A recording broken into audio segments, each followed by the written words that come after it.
안녕하세요. 리엔시 바이오 윤지숙입니다. 오늘은 All About 파이토프리 콜라겐 12,000이란 주제로 파이토프리 콜라겐 12,000에 대한 모든 것을 알아보도록 하겠습니다. 리엔시 파이토프리 콜라겐 펩타이드의 특장점을 간단하게 말씀드리면 콜라겐 생성을 촉진하는 펩타이드와 항산화 성분 그리고 생리활성 물질까지 다량 함유되어 있는 것이라고 보시면 되겠습니다. 동물성 콜라겐은 거의 없는 항산화 성분이 풍부하고 항고혈압이나 항당뇨 기능이 있는 생리활성 물질이 풍부하죠. PPP의 생리활성은 다양한 분야에서 연구되고 있는데요. 혈압 저하, 항산화 활성, 콜레스테롤 저하, 항균 활성, 세포 성장, 항당뇨, 식욕 억제 등 여러 분야에서 연구가 되고 있습니다. 카놀라 밀의 생리활성 물질 참고로 보시고요. 여긴 폴리페놀 함물이 굉장히 많이 들어있다. 특히 시나핀산, 에스테르인, 시나핀과 시나핀산이 굉장히 많이 들어있다라고 생각하시면 될 것 같습니다. 이 할아버지 사진은 홈쇼핑에서 간혹 보신 적이 있으실 거예요. 이분은 28년 동안 트럭 운전을 한 할아버지인데요. 왼쪽 얼굴만 자외선에 의한 피부 손상으로 인해서 피부가 비정상적으로 두꺼워지고 주름도 굉장히 많이 생기고 각막 비후증이나 결절성 탄력 섬유증이 생기게 되었습니다. 이렇게 만성 UV에 노출되게 되면 피부 진피증까지 침투를 해서 피부와 각질층이 두꺼워지게 됩니다.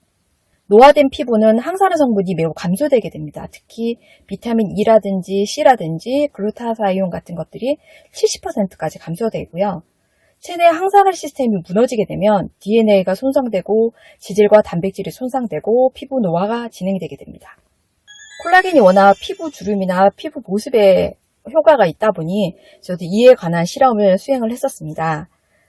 자외선에 피부가 노출되게 되면 MMP, 콜라겐 분해 요소가 발현이 증가하게 됩니다. 그러면 콜라겐과 엘라스틴 분해가 많이 되고요. 그렇게 되면 결국에 피부 노화와 피부 주름이 생기게 됩니다. PPP를 많이 투여한 그런 쥐에게서는 UV를 많이 쐬더라도 피부 주름이 많이 감소하는 것을 볼 수 있었고요. 피부 두께도 무려 47%가 감소되었습니다. 리엔시 파이토 프리콜라겐 펩타이드의 특장점은요. 콜라겐과 엘라스틴의 분해를 억제하고 생성을 촉진하는 것입니다. 아까 말씀드렸던 것처럼 우리가 콜라겐이나 콜라겐 펩타이드를 먹더라도 체내에서 생합성을 하지 못하게 되면 그냥 단백질을 먹은 거라고 했죠. 저희 파이토 프리콜라겐 펩타이드 드시면 콜라겐과 엘라스틴이 생성이 촉진된다는 것을 한 번 더 기억해 주시면 좋을 것 같고요. 피부 주름 개선 효과를 보았는데 주름수가 28% 감소했고요.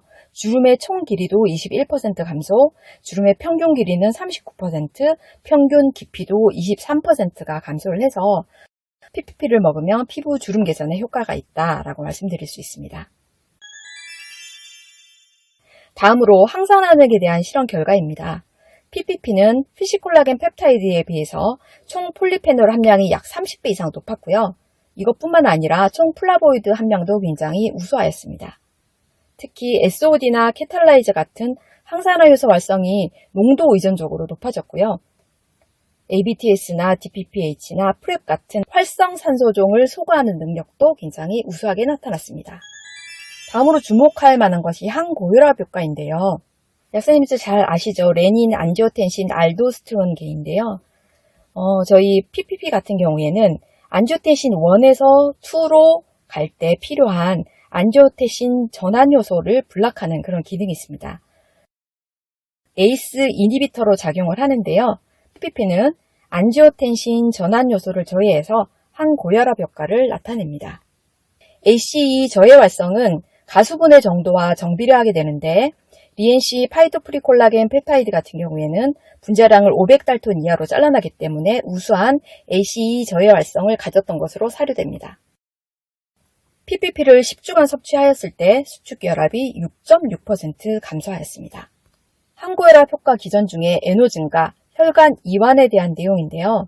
에노는 혈관 평활근을 이완시켜서 혈압을 조절하고 심혈관계를 강화시키는 물질이죠. 특히 평활근 질소 활성 뉴런의 중요한 신경 전달 물질로 비아그라의 중요한 역할을 하는 그런 성분이기도 합니다. PPP를 10주 섭취시켰을 때 고혈압지 대비해서 NO가 10% 이상 증가하는 것을 확인할 수 있었고요. 염증이 생기게 되면 혈관 내피가 손상을 입게 되고 혈압이 증가하게 되는데요. PPP를 섭취했을 때 염증성 사이토카인이 TNF-알파는 22%, 인터루킨 6는 23%, 인터루킨 1베타는 19%, 인터루킨 10은 22%가 감소되었습니다. 파이토프리콜라겐 펩타이드가 고혈압에 도움이 될까요? 네, 고혈압에 도움이 됩니다. 첫 번째 기전은 ACE를 저해하고요. 두 번째는 수축기 혈압을 감소시키고, 세 번째는 NO를 증가시키고, 네 번째는 염증성 사이토카인을 감소시켜서 혈압을 감소시킬 수 있습니다.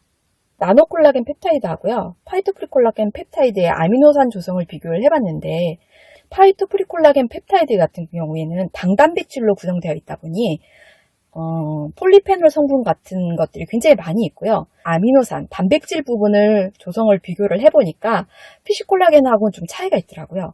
여기서 좀 주목해봐야 될 것들이 글루타믹 애시드하고 아스파라진인데요. 이게 피시콜라겐보다 좀 함량이 높습니다. 아스파라진 같은 경우는 뇌혈관을 확장시키는 기능이 있고요. 글루타믹 애시드는 엽산 합성에 필요하고 아르기닌이나 프롤린의 출발 물질이기도 하고요. 면역이나 뇌건강, 소화, 만성위염, 위궤양에 도움이 되죠. 글루탐산, 글루타민산이라고도 불리는데요. 글루타메이트는 체내에서 글루타민으로 변화가 됩니다. 글루타민은 조건부 필수 아미노산으로 위와 장의 건강, 항산화제 글루타치온의 생성에도 중요한 역할을 하고요. 면역 증강이나 체계 산 알칼리성 균형 유지에도 굉장히 중요한 역할을 하죠. 방금 말씀드린 거 요약한 내용에 참고로 보시면 될 것 같고요. 콜라겐 영양요법, 첫 번째는 대사성 질환에 대한 실험 결과를 보여드렸고요. 두 번째는 위와 장의 건강에 대한 것입니다. 한국인 10명 중 3명은 위축성 위염을 앓고 있는데요. 40대의 경우는 57%, 60대 이상에서는 75%가 장상피 화생이라고 하네요. 자, 그렇다면 PPP가 위와 장 건강에 도움이 될까요? PPP는 위장, 소장, 대장 세포의 에너지로 사용될 수 있어서 장의 연동 운동에 도움을 주게 되고요. 두 번째, 위축된 소장 육모를 복구시켜주기 때문에 소화와 흡수를 좋게 하고요. 장 점막을 재생시켜서 위염, 위궤양, 궤양성 대장염, 과민성 대장, 장 누수 증후군에도 도움이 됩니다. 마지막으로 글루타티온을 생성하기 때문에 활성산소에 의한 장 점막 손상을 보호할 수 있습니다. 장상피 화생에 대해서 간략하게 보겠는데요. 헬리코박터 파이로리의 감염에 대해서 만성위험이 굉장히 많죠. 일반적인 소화불량 환자는 콜라겐 농도가 낮다고 해요. 근데 콜라겐은 아까도 말씀드렸지만 위장벽 염증을 제거하고 장벽을 튼튼히 하여서 장 누수에 도움이 되고요. 특히 파이토프리콜라겐 펩타이드에는 아까 말씀드린 것처럼 글루탐산이 풍부하죠. 이 글루탐산이 글루타민으로 전환이 되어서 장 점막 재생이나 장 연동운동 조절, 소장 육모 복근, 또 뛰어난 항산화 능력으로 인해서 암 예방까지도 할 수 있고요. 면역 증강에도 도움이 된다고 합니다. 장상피 화생인 경우에는 질 건강에 문제가 있는 경우도 많습니다. 그래서 마이크로바이옴을 함께 섭취하면 시너지 효과를 얻을 수 있습니다. 콜라겐 영양요법 세 번째, 뇌 건강에 대한 것인데요. 콜라겐 펩타이드를 섭취를 하였더니 뇌구조가 개선되고 인지 기능이 개선되고 신체 기능이나 정신, 사회 역할 같은 삶의 지표도 개선되었다는 논문이 있었는데요. PPP에는 아스파라진이 있어서 뇌혈관을 확장을 하고 글루타믹 애시드가 풍부하기 때문에 뇌 건강에 도움을 받을 수 있습니다. 이거 굉장히 좀 슬픈 이야기인데요. 나이가 들면 노인 냄새가 난다고 하죠. 26세에서 75세 성인들 몸에서 나오는 냄새를 채취해가지고요. HS, GCMS로 분석을 했습니다.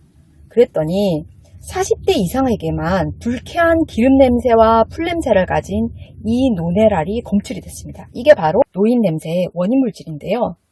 이 노네랄은 피부 지질의 중요한 구성 성분인 팔미토레인산이 지질 과산화에 의해서 산화적으로 분해될 때 생성되는 것인데요. 나이가 듦에 따라서 피부의 오메가7 불포화 지방산과 지질 과산화물이 증가를 하게 됩니다. 그리고 이 노네랄의 양과 피부의 오메가7 불포화 지방산이나 지질 과산화 양의 정비를 한다는 연구 결과가 있습니다. 이럴 때는 어떻게 해야 되죠? 항산화제와 항산화 성분이 풍부한 파이토프리콜라겐 12,000을 같이 드시면 굉장히 좋겠죠. ENC바이오 윤지숙이었습니다. 감사합니다.